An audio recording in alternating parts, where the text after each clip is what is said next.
All right, let's turn it on. The machine lights up with some prehistoric animal stirring from its slumber, revealing virescent play and print keys on the keyboard. Cool.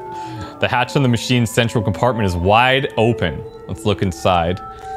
It's empty like a beehive without its brood. Some cables have been left tangling, disconnected. The filament you have would perfectly fit inside the compartment. Let's put the production schedule in. Like a smooth drawer, the filament slides into place. On the keyboard, the play key starts blinking. Let's play it. The bar of fabric right above the keyboard starts producing a soft hum. The sound of static seeps through the machine's planar magnetic driver. Have you stirred the ghost of the Doom commercial area from its rest?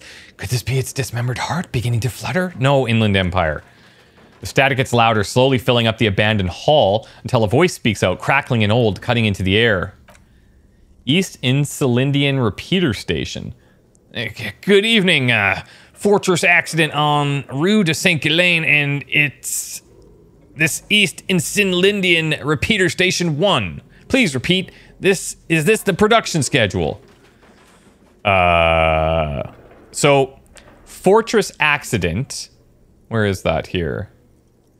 Fortress Accident is the name of the group that was in here playing these games. We learned that from the Dice Maker. Listen, what's the production schedule? The filament you have inserted into the reader. He's going to be French now. You mean the glowing thing? Yes, that is the production schedule. Yeah, it is. Good, please repeat the password. The password? Of course we would have a password. That's why a human administrator's involved. You should ask her for a hint. Oh, it's a her? Well, okay. Well, listen, a password? I'm really bad at passwords. Can you give me a hint? No. A hint system is not part of the protocol for repeater stations. Is it, my birthday by chance? Still no. This is the police. Please open this thing. The voice recites, I am contractually obligated to protect the privacy of the filament holder Fortress Accident. Without filing a warrant with Lintel, I cannot give you access to this filament. I'm afraid we're not doing that unless we want to wait a month. Now, can you please repeat the password? The voice in the machine asks again. She sounds cold in the damp air. I don't know it. Received. I will register this login attempt. Don't worry, passwords have a way of turning up sooner or later. Fortress Accident, is there anything else I can do for you today? Are you a machine or are you alive? Yes, I'm alive. I am 74 years old and my name is Yvonne. Lieutenant whispers into your ear. She repeats passwords. Programming people are all paranoid.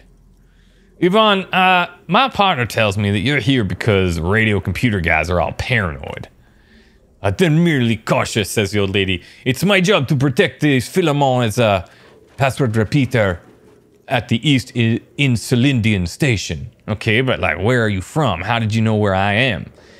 I work as a repeater at the East Insulindian Repeater Station. It's my job to know where you are, Fortress Accident.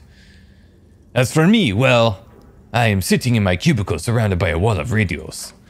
Now, please, tell me if there's anything else I can do. Well, we don't have a password. Thank you and goodbye. Cool. Tiles in the cube are still smoldering, casting the framework in a soft glow. Fluorescent play and print shines on the keyboard. What if we hit print? Nothing happens. Okay, let's take this with us. We'll take that with us. Well, I think we're gonna go back to what's her name, but that's gonna have to be tomorrow. I don't know if the Union people are still open. What do you think is going on with that computer, chalkboard, and fireplace? Honestly, someone's trying to... Looks like an undercover counterintelligence program. No, that's not it. I think... Lieutenant takes a step back, steepling his hands. Looks like one of those popular pen and paper role-playing games. Only these people were trying to automate it, make it work on radio computers. Utter madness, he thinks. That's a compliment. How are they planning to do that? Through call-in stations. He nods at the fireplace. None of the players had to be physically present. Anyone in the world can participate in the game as long as they have a two-way radio. Then there's the game master frequency that listens in on the smaller call-in stations. I think that was supposed to coordinate the stories, functioning as a master of ceremonies at sorts. Cool. So this was all just a big game then. Indeed, those Welkins are a dead giveaway, he points to the chalkboard. Role-playing people love that stuff. The world looks like a modified version of the We're All board game, with heat death thrown in. Super cool. Someone should give them millions of real immediately. This game is too good to be left unfinished. Well, what do you think happened to the company? I had no idea they stopped filling out the schedule on the chalkboard. Wow. Indeed. It's ambitious and untethered from reality, but Lieutenant tilts his head thinking.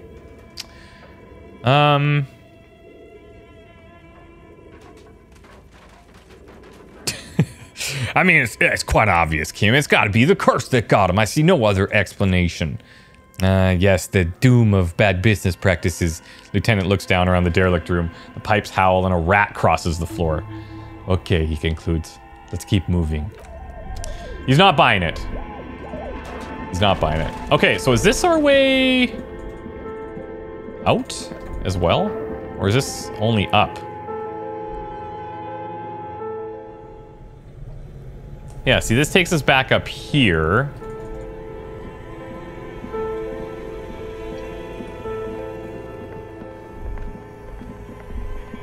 We picked up that gun here. Here, let's check this out.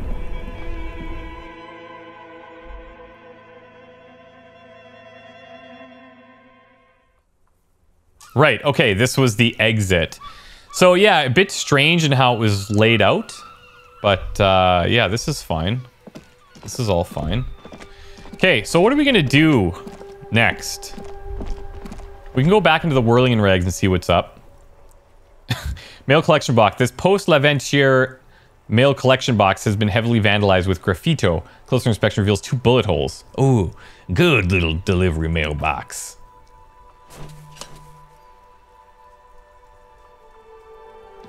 The box seems happy. Good. Eat shit pig fucked by the cone. And St. G with a crown have been scribbled on it. Jenny's a whore and Bass is set mailbox also. Oh man, I feel you, mail collection box. The mail collection box seems cathartic, thankful even. So do you. You shudder, then you swallow. Alright. Let's put this thing away. Get our bag out in case we find stuff. And I guess we could put the crowbar away as well. Let's head back in here and see what people are doing. Most checks have secret difficulty modifiers. Talking to the right person can reopen a white check. Oh, it's happening. It's happening. I don't think this guy is... Yeah, he's still sleeping. We tried this dude. Can't talk to any of them. We didn't get like a tape to memorize or anything, so karaoke's gonna be out of the question. Let's see how she's doing. Again, sweetie. Nothing.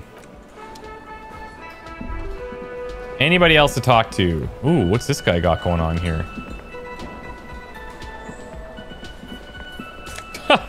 It's just his empty bottle, okay. Can I help you? Yeah, so I know you need some money. I don't really have any of that. How much do I owe again? For the drinks, it's a 30 real. All right. Okay, so other option is going to be going to talk to that union guy. The dude with the tattoos, since we learned the race thing. How close are we to leveling? Because we got some thought cabinet stuff that we can't even use. We can also go give these guys their ball back, since we're close. Let's see if we can do that. Assuming they're still awake. Nope.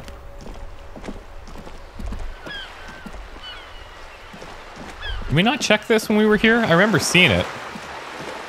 We have to venture up north there as well. A splatter of bullet holes lines the wall. The sight of bullet holes stirs something in you, making you forget your lieutenant's surname. Let's just take a closer look. The fading marks are too degraded to draw any forensic conclusion. Just chips in the sandstone.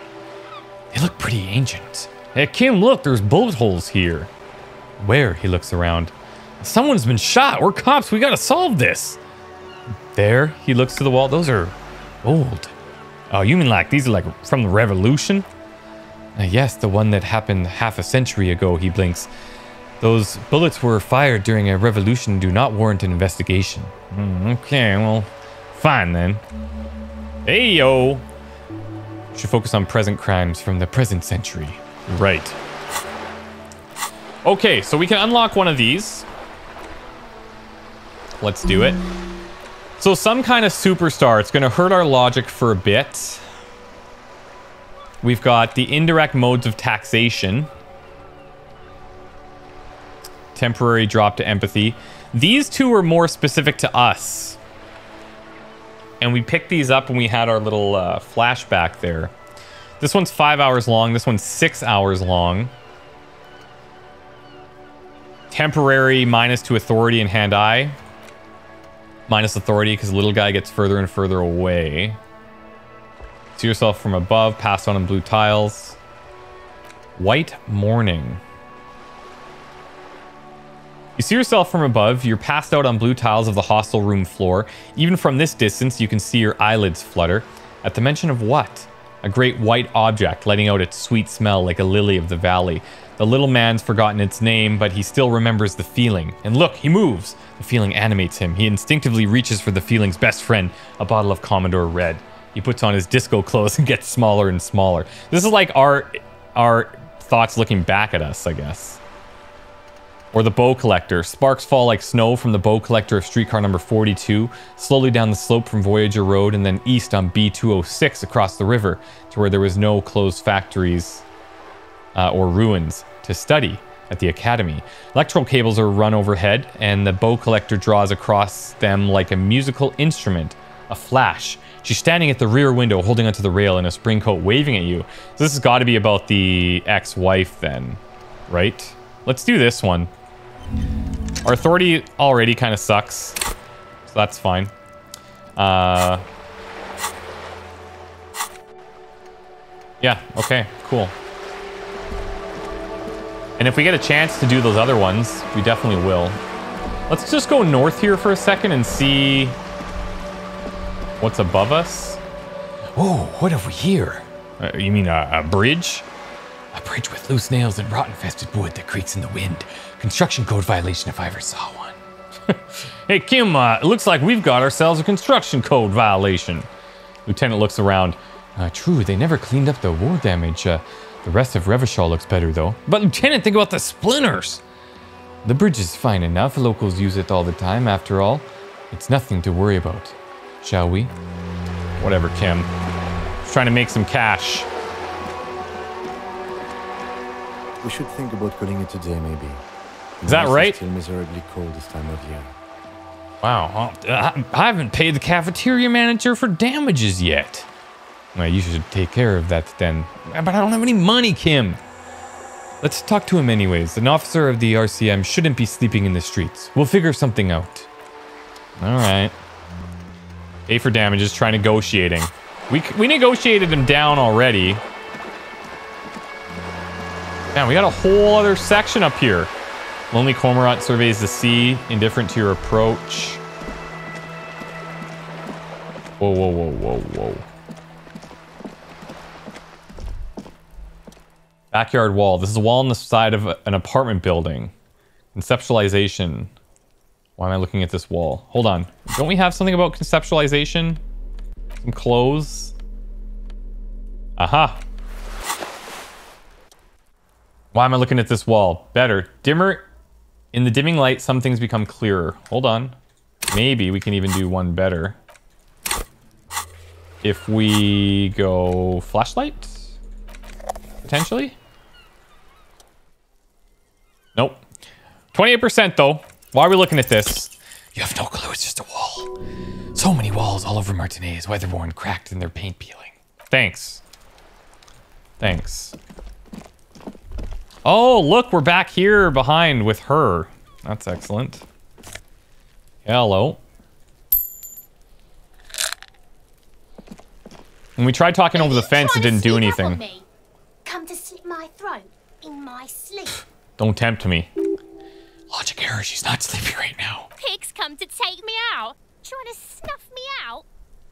Well, look, why would you even say that? What's going on with you? Why are you sneaking up on me like that? It's not a good idea to scare me, pig. Not a good idea at all. I'm over you. A garden hose. This won't be of use until the snow melts. Okay.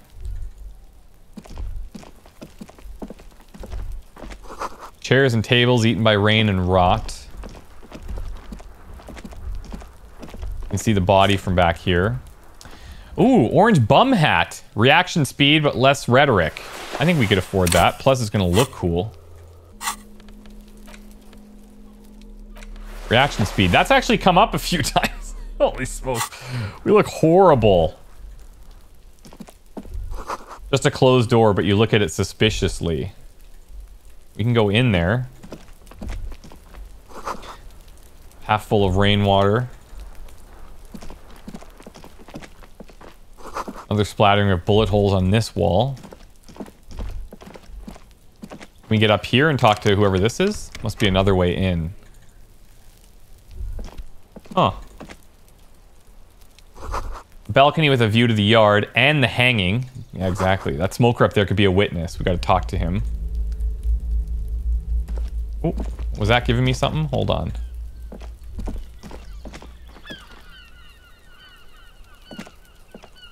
How would we get up there, I wonder? Let's go through here. Oh, it's locked. A bunch of stuff back there. Okay, fine.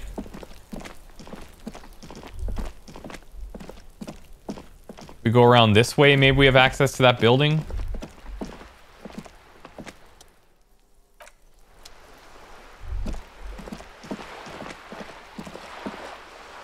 Some type of winch system for the boat. Cape Side Apartments. Rue de Saint-Guilain, roundabout north.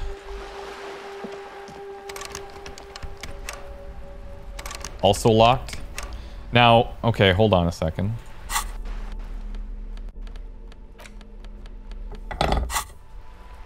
Ah, whoa, cool. Just like that? Signal blue naval coat. We get +1 to suggestion, -1 to half light. What is half light exactly? High-strung investigators, shoot now, ask questions later, cops. At high levels, it makes you ultra attuned to the world. It's perpetual fear of your own shadow or someone else's name or scent. Low levels, you'll find your survival instinct is lacking and your methods limp-wristed. Huh. Okay, well, it's definitely gonna look better than what we have. So we're gonna trade it with this jacket, which is cops, at a bonus to suggestion. Oh, hell yeah. Okay. Okay.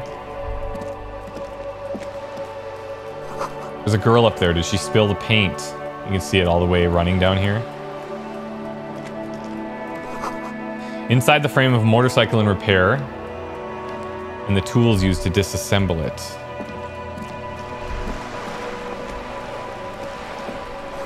Looks like there was more construction here once, decades ago. Docking reserved for residents of Rue de Saint-Guilain. Your room in the Whirling isn't much bigger than this sloop. This is worth more than you'll ever earn in your life. Rich people. Wasn't there something we need to talk to rich people about? Oh, tattoos maybe. I thought there was a reference to something that was like rich people are smart or something like that. Maybe it was part of that, but not listed in the log. Who is this? Joyce. A striking woman leans against the cabin top of her sailing boat, smiling as you approach. Her green raincoat glistens with droplets. A silk scarf is tied around her throat. Good evening, officers. I'm Joyce. Good evening, officers. I'm Joyce. Joyce L. Messier. I represent the board of Wild Pines, the owners of the harbor. You gentlemen must be from the RCM. What gave us away? Are we that obvious? Nothing, honestly. I've said it to every drunk in town, and you're the first one who's responded. Oh, okay then. Relax, you just meant it in jest. Well, when you say Joyce L, what does the L stand for? Leighton, my maiden name. Her bony hand dangles from the sleeve of her oversized raincoat. We'll shake it. Respectable. I'm glad to see you here. Is that right? I was dispatched to handle a strike, not a lynching. Anything I can do to assist the RCM in this matter, I will, gladly. Oh, okay. That is good to hear, madame. My colleague will take the lead on this interview. I should let you know that he is recovering from an unusual medical episode. Very unusual. But I can assure you of his ultimate competency. Thank you, Kim. How interesting. I wish you a swift recovery. In the meanwhile, you have my full cooperation and the full cooperation of the Wild Pines Group. And the full cooperation of the Wild Pines Group. It's hard to get a read on her precise disposition, but she appears helpful. I can't help but notice you are on a boat. Why, yes, I am. She looks at the deck under her feet. Green and white sails flutter overhead. Not a lot of people on boats, are there? Of course there are. We are an archipelago. How else are you supposed to get around? Oh, wait, we're on an archipelago? Yes, we are. We are the Lac Caillou. All right. I thought we were in Revachol. We are, and the city of Revachol is on the island of Lac Caillou. We actually learned that from the maps. Still, I haven't seen anyone else sail a boat around here. I haven't seen anyone else drive a souped-up Capri Canema motor carriage either. Fair enough. Actually, the lieutenant becomes defensive. That motor carriage has been specially issued to serve as a patrol and pursuit vehicle. It's for crossing long distances in the greater Revachol industrial harbor. It's not a toy. Oh, neither is this. The woman pats the cabin hardtop. A toy, I mean. It's a machine for crossing long distances in the Bay of Revachol between the city and the lands. You need to make this lady admit she's only riding on the boat because she's rich. Yeah, we do gotta do that. Before you do, it would be pertinent to ask other questions, gather more information about this boat. Listen, do you have a license for this boat? Officer, I assure you I'm a highly qualified pleasure craft operator. The crowns of her teeth are porcelain, white as the boat's hull, and she smiles. Okay, so she's rich. Her nonchalance might be related to something called the Wayfarer Act, a law that says she doesn't need a license. Sly Fox, you're not aggressive enough to harass her further on this. All right, does this boat here got a name? The boat? No, it's called Cordelite 19, because that's the type of sloop it has. Okay, well, what kind of boat is it? It's a pleasure craft, a 19 pacer. It also happens to be rated for Category 1 racing. Though these days I mainly use it for business. Oh, and how do you like it? My sloop? I like it a lot. It's the eel's hips, baby. I'm enjoying this part of the interview. It has so little to do with the murder we're investigating. Let's talk about the economics of this boat that you're on. Oh my, the E word, she crosses her arms. You mean to say that it's a symbol of conspicuous consumption? That I'm a member of the ruling class? Precisamente, class wartime, baby. Detective, may I remind you that Mrs. Messier is a professional negotiator. He doesn't seem to think he'll best her in single combat. Well then, what does that say? She points to the plaque on the side of the pier. Does it say docking reserved for residents of Rue de Saint-Guilain 33A? 33A, this old proletarian haunt here. She waves at the ruin looming overhead. As I said, plenty of people drive boats of all social strata. All right, well, let's fire back quick. Come on. Nailed it. Your synapses flash. You're funny, I don't see any other eels around here. You mean eel's hips. Sorry, I was supposed to say eel's heels. But point taken, I'm a bourgeois woman, and this is my fast, light, interminably bourgeois boat. All right, I think I got a handle on this boat thing. Listen, so you're involved with Wild Pines. What do you do? What do we do? I'm afraid I don't speak for Wild Pines as a whole. It's a giant undertaking. There was a touch of discomfort there. She wants to merely represent. All right, well, what do they do? The Pines' core competency is logistics. Container shipping, freight, that sort of thing. She points to the small dots in the horizon. See those airships there, blinking? Those are the shipping side of things. And to the east, towards the harbor, that is the terminal. Another subdivision deals with energy, oil, or gas exploration. Offshore platforms. The Wild Pines Group is one of the original Revacholian Indo-tribes. Companies awarded royal monopolies by the king, the suzerain himself, centuries ago. The king is long gone, but several of the Indo-tribes remain. So you're in good company, it seems. Oh, why thank you. She does not register the real meaning of the remark. How much money does the Wild Pines have? I'm not at liberty to discuss the company balance sheet, but I can tell you that last year, the company booked more than 20 billion real in revenue. Wow. Money I owe is much less than that, hint, hint. Yes, past a certain point, numbers begin to seem imaginary, but they are quite real for the 72,000 employees who depend on Wild Pines for their paychecks. A conglomerate the size of Wild Pines is like a shark. If it stops moving and growing, it will die, and then what becomes of those 72,000 families? It's a tremendous responsibility. Well, where do they get all these billions? They started as an exploration and cargo fleet conducting trade between the Samaran and Insulindian Isolas 250 years ago, when Pines ships explored the South Semines and charted Lo Manthang on behalf of the suzerain. Centuries of care, deliberation, and madness have gone into the endeavor. Vessels pass through the great unrest to re-emerge with apricots in tow. The logic of the system is totalizing. It's taking everything from its employees to build it.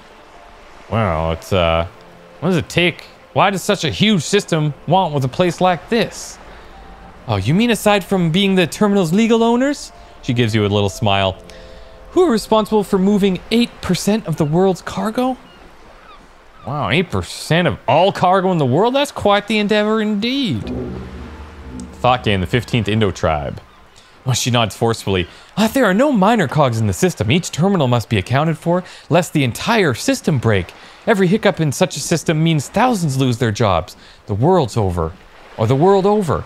I'm here to assure that doesn't happen. All right. With your help, hopefully, says her warm tone. So she's trying to get us to help her. Okay. Yeah, so she seems smart. She's actually super key, it seems. She's helping out with the strike. Maybe info about the lynching. Maybe ask her about the tattoos. Maybe money. What can you tell me about this strike? Oh, everything. But not including trade secrets. Oh, okay, well, what if I want to hear trade secrets? Oh, first you'd have to repeal the Emergency Act of Trade and the Ailments that gives me the right to silence. It's quite the octopus. An octopus? I'll just slay it. Good luck. It's only kept in place by the vested interests of half the civilized world, including your own. What the ma'am means is that the Emergencies Act and the RCM both get their authority from the coalition government. You'd be shooting yourself in the foot, in other words. All right. But I'm derailing us. You wanted to ask about the strike. Yeah, like what's your role exactly? Now, I believe the official title is Senior Labor Negotiator. In practice, I'm a grocery clerk. I relay the union's demands to Wild Pines and return with Wild Pines' counteroffer. No way, she's more. She can make decisions. And how are the talks going? They're not. That's the problem. The union stopped all negotiations a week ago after that awful lynching took place. Good segue. Now they won't even let me into the harbor. There's a 2.2 meter racist behemoth blocking the gates. Oh, I know the guy. Oh, God. Oh, you mean Jean-Luc, my race mentor. He's a great teacher, a man of virtue. Oh, so you've met him. She takes a sip of tea. Has he beguiled you with his inane theories? My colleague has his peculiarities. Just let's not go into this particular one just yet. Oh, of course, to each their own. Well, how are the talks going before the lynching? Let's just say I was not making the kind of progress I hoped for when I first arrived. And when did you first arrive?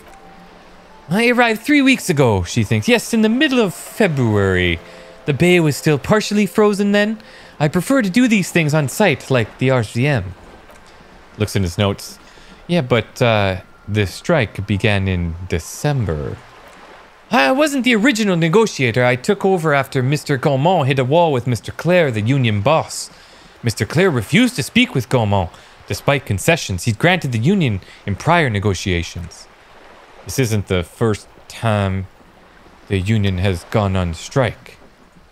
Heavens, no, there have been 2 prior strikes. Both times the union won significant concessions, including overtime pay and a medical plan.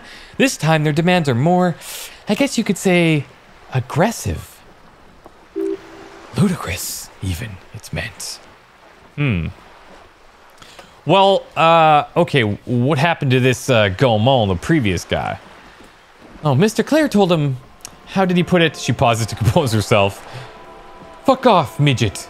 Gaumont is short in stature. Oh, Gaumont is short in stature, you see.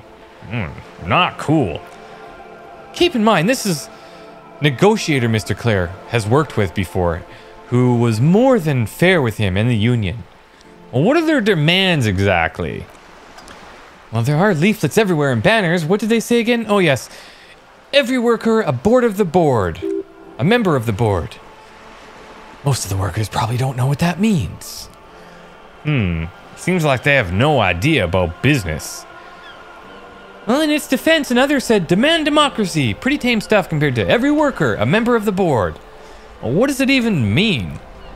It's quite simple, you see. Every time the Wild Pines group makes a decision, about what? About anything, really, it needs the signature of each of the 2,200 workers in its Martinez terminal. That sounds like a disaster. Just so you understand, this is but one of 22 terminals owned by Wild Pines. Essentially, not only are they kings of the company, they are also kings of the 72,000 employees of the Wild Pines group. Wow, okay, so well, the worker can't be king, the king is king. That may well be. It's not up to me to decide who is king, but as negotiations go, it's not a swell start. So what are you gonna do? I'm not sure. Naturally, I assumed that they were just their opening position, a hard-nosed tactic with a side of mockery, but there's been no follow-up. Just the same nonsensical slogan repeated over and over. And now people are getting lynched, I hear. Behind the whirling in rags, a disastrous situation, if there ever was one. Excuse me, Lieutenant looks up from his notes. From whom did you hear about this lynching? The reply comes quick. I first heard from the boy at the gates, the one whose very name advertises his aversion to work. I think he said it was Call Me Mañana. And we know him. This checks out. Only warm primordial blackness. Your conscious ferments in it, no larger than a single grain of malt. You don't have to do anything anymore. Ever. Never, ever.